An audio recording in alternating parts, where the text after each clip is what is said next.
Wah. Elok je tuan letak kat situ. Cubalah digantung.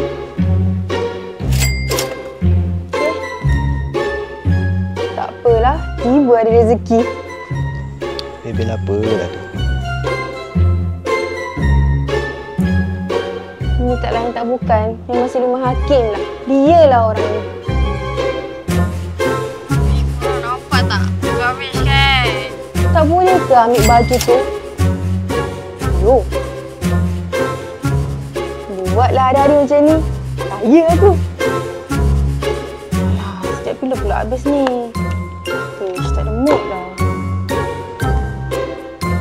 Hai, penatlah mulut ni Aisyah nak bebel je. Cubalah kalau dah habis guna tu, letak bak. Ni Skin TV Matte Cushion kan? Mana awak tahu ni? Itulah saya tahu. Awak pun dah habis kan? Kejap. Kenapa macam lain ni? Oh, yang itu version denim cushion. Awak suka tak? Oh, suka? Mestilah saya suka. Kalau suka, cubalah pakai.